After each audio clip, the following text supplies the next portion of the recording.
Hi guys, good morning, welcome back on फॉर्मा educational hub.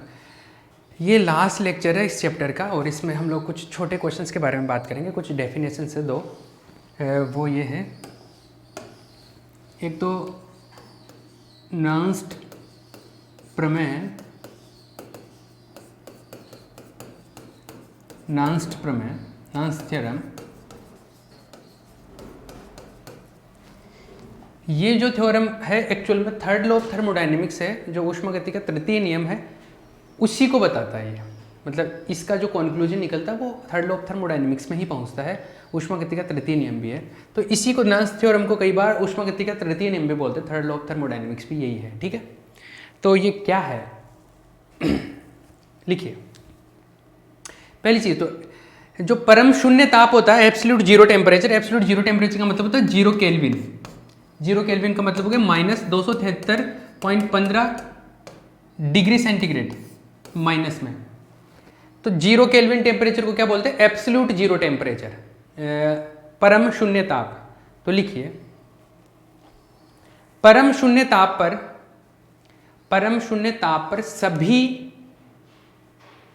सभी अभिक्रियाएं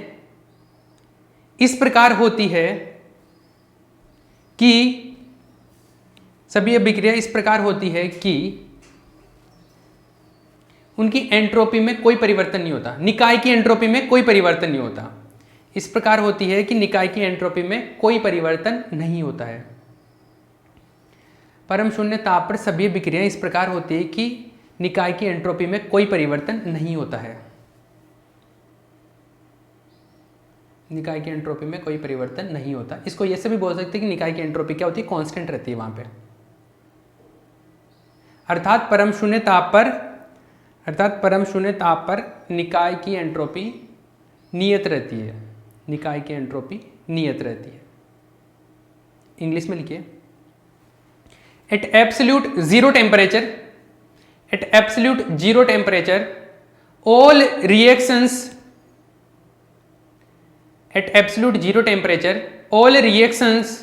proceed without any change in the entropy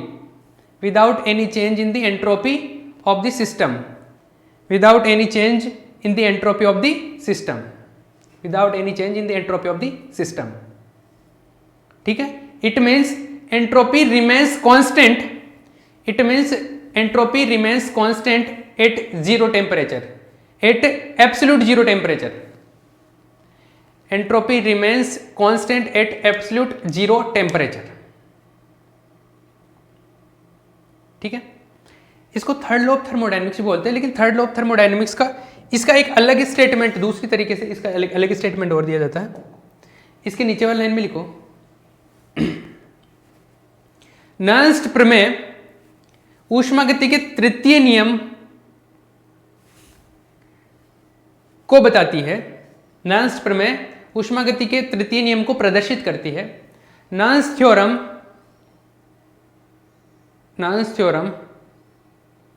represents the third law of thermodynamics.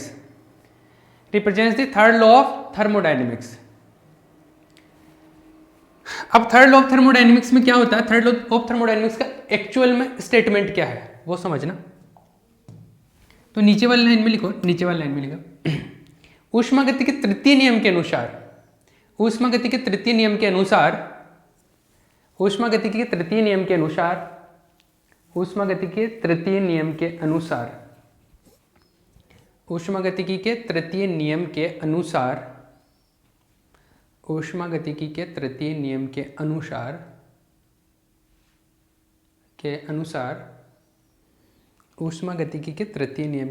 क्या होता है? ऊष्मागति के तृतीय नियम के अनुसार परम शून्य ताप पर सभी क्रिस्टलीय पदार्थ की एंट्रोपी शून्य होती है। परम शून्य ताप पर सभी क्रिस्टलीय पदार्थों की एंट्रोपी शून्य होती है।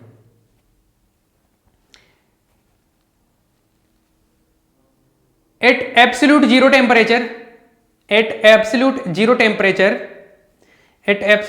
temperature the entropy of all crystalline materials, the entropy of all crystalline solids, the entropy of all crystalline solids, the entropy of all crystalline solids is zero, is zero. तो ऐसा है कि जो एंट्रोपी है, entropy temperature अगर tending to zero है, tending to zero मतलब zero kelvin है, जीरो केल्विन, तो एंट्रोपी जो हो जाती है वो कितनी हो जाती है, जीरो होने लग जाती है। ठीक है, ये क्रिस्टलाइन पदार्थों के लिए होता है, मतलब क्रिस्टलीय पदार्थों के लिए, जो क्रिस्टलीय होते हैं उनके लिए थोड़ी बहुत होती है, बहुत कम होती है उनके लिए भी, लेकिन जो एक्चुअल में क्रिस्टलाइन है, मतलब जो बिल्कुल सलीके से बिल्कुल सिस्टमैटिक वे में है, उनकी एंट्रोपी जीरो केल्विन पे जीरो हो जाती है। ठीक है, तो एक तो ये छाप लो और आगे मैं आगे और चीज़ें करवा रहा हूँ। जैसे ऐसा होता है, इसी का दूसरा फॉर्म जैसे होता है एंट्रोपी में चेंज इन एंट्रोपी, एंट्रोपी में परिवर्तन, एंट्रोपी में परिवर्तन, change in entropy, change in entropy जो आता है डी एस इक्वल टू क्या होता है, डी क्यू बाई टी होता है, ऐसा होता है। अरे ऐसा होता है ना, इसको हम लोग ऐसे भी लिख सकते हैं, जैसे अगर मान लो जीरो केल्विन से किसी टी टेम्परेचर पे जा रहा है, यदि निकाय जीरो केल्विन से टी ताप पर जाता है, तो इफ सिस्टम प्रोसीड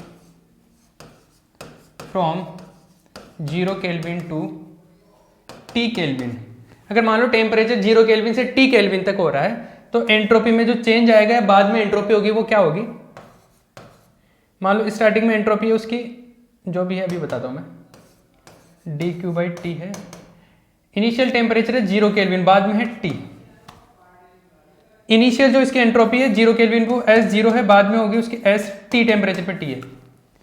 तो इसका जब इंटीग्रेशन करेंगे तो क्या आएगा, इंटीग्रेशन आएगा एस और S zero limit S T और ये zero T D Q by T. ठीक है, ये आएगा S T minus S zero और ये आएगा zero to T D Q by T, S T equal to S zero plus zero to T D Q by T.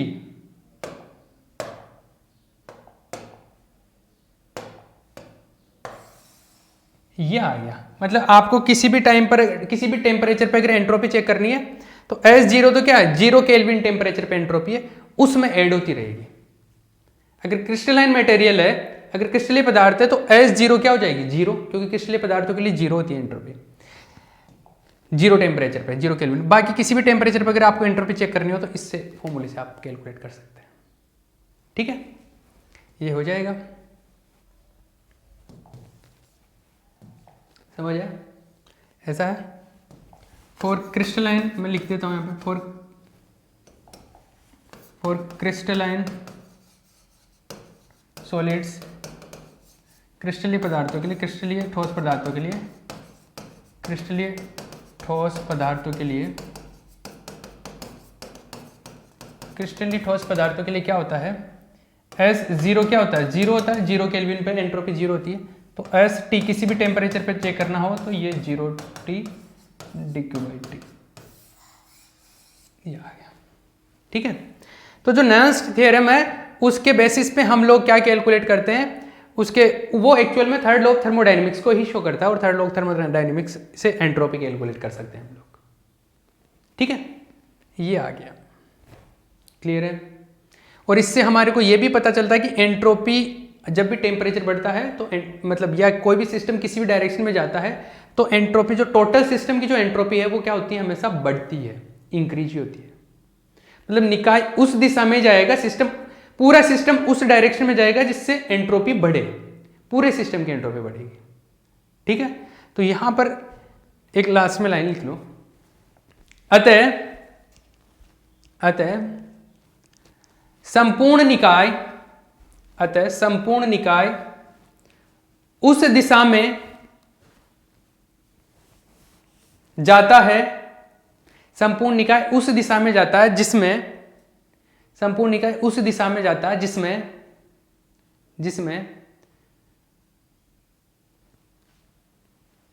Entropy का मान बढ़ता है,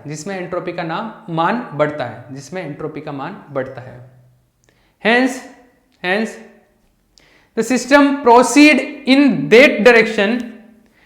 System proceed in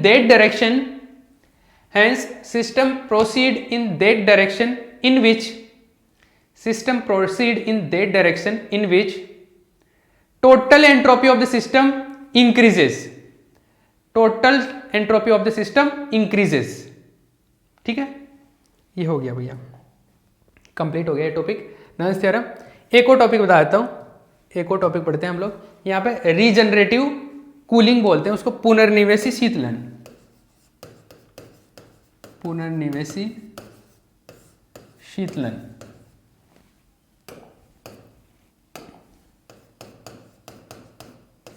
regenerative cooling, ये definition पूछी जाती है कई बार, रीजनरेटिव कूलिंग। देखो क्या होता है, हम लोगों ने वो पढ़ा है Joule Thomson effect. Joule Thomson effect में जैसे क्या होता है, यहाँ पर जैसे पोरस प्लग है, यहाँ पर गैस है, इधर से गैस पार्टिकल इधर जाएंगे पोरस प्लग से। ये क्या है, सरंध्र डांट है, ये पोरस प्लग है। यहाँ से पार्टिकल इधर आएंगे, गैस के पार्टिकल। अब गैस के पार्टिकल इधर आएंगे तो इधर टेम्परेचर T1 रहता है, इधर टेम्परेचर T2 हो गया। इधर टेम्परेचर कम हो जाता है, सरंध्र डांट से आता है, टेम्परेचर कम हो जाता है। अब ये जो गैस है इसका टेम्परेचर कम हो गया। अब जो गैस आई इसको अगर आप वापस से, मान लो इधर से वापस से इधर भेज दो,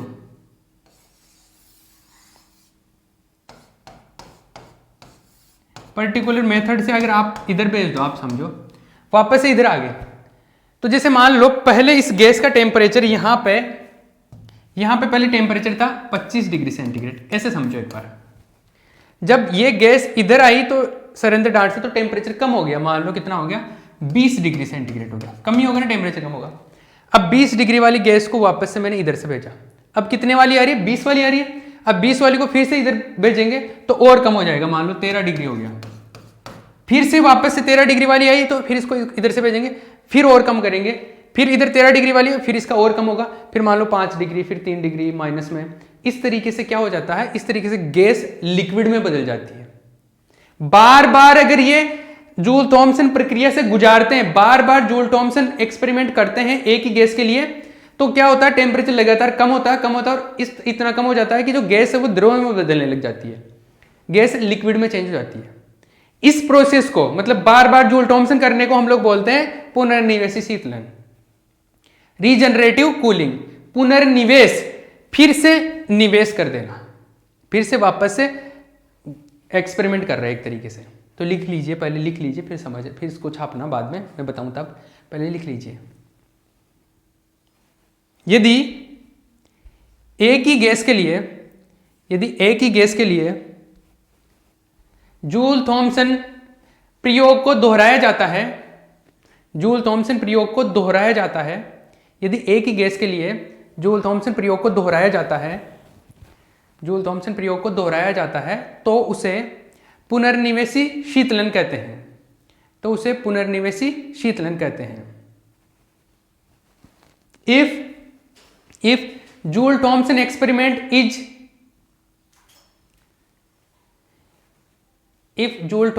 experiment is repeated for multiple times for same gas, then finally the gas converts into liquid.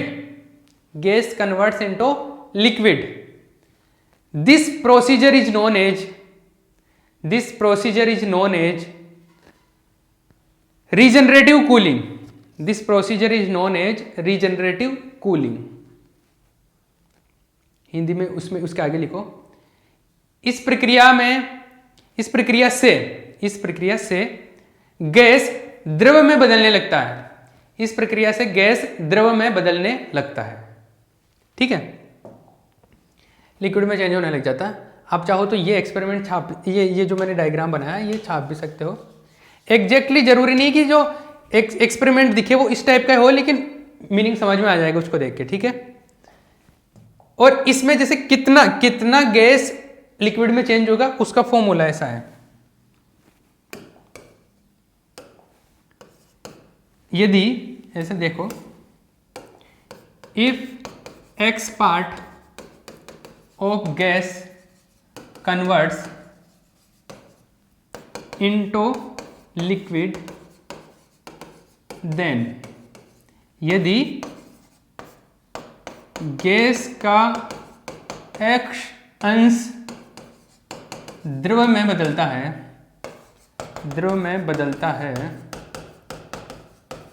तो वो x कितना होगा? x होगा HF minus HI upon HF minus H1। ये होता है। ये फॉर्मूला मैंने एक न्यूमेरिकल भी कराया था इसके ऊपर। ये ऐसा आता है कि अगर मान लो ये HF HI क्या है, आपको ये पता करना है कि बार बार ये एक्सपेरिमेंट कर रहे हो तो आपका गैस का कुछ पार्ट लिक्विड में चेंज हो जाएगा, पूरा नहीं होगा। जैसे कुछ हो गया तो वो कितना होगा, तो इस फॉर्मूले से कैलकुलेट कर लेंगे। HF HI क्या है इसमें देखिए, HF है जो गैस है उसकी एंथैल्पी है, गैस की एंथैल्पी ऑफ गैस। ठीक है, फाइनल एंथैल्पी, अंतिम एंथैल्पी है एक्चुअल में, गैस की अंतिम एंथैल्पी है, फाइनल एंथैल्पी। ठीक है, H इनिशियल मतलब जैसे पहली बार जब चालू किया तब गैस की एंथैल्पी कितनी थी, फिर आपने 5 बार ये दोहरा दिया और लास्ट में जाके एंथैल्पी कितनी थी गैस की, HF वो है। HI इनिशियल में, HI गैस की प्रारंभिक एंथैल्पी,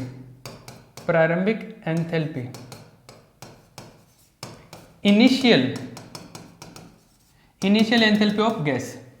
और H1 क्या है, जो लिक्विड बना ना गैस उसकी एंथैल्पी है, द्रव की एंथैल्पी,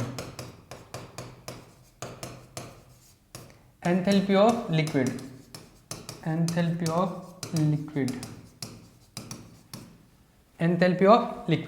ठीक है, ये हो गया। ये आपका रीजनरेटिव कूलिंग आ गया, पुनर्निवेशी शीतलन। कभी कभी ये पूछ लिया जाता है, छोटा क्वेश्चन। ये चैप्टर कंप्लीट हो गया है। इसके बाद में इसी यूनिट के अंदर एक और चैप्टर है, वो नेक्स्ट लेक्चर से वो आएगा। ये चैप्टर फिनिश हो गया। ठीक है, ओके।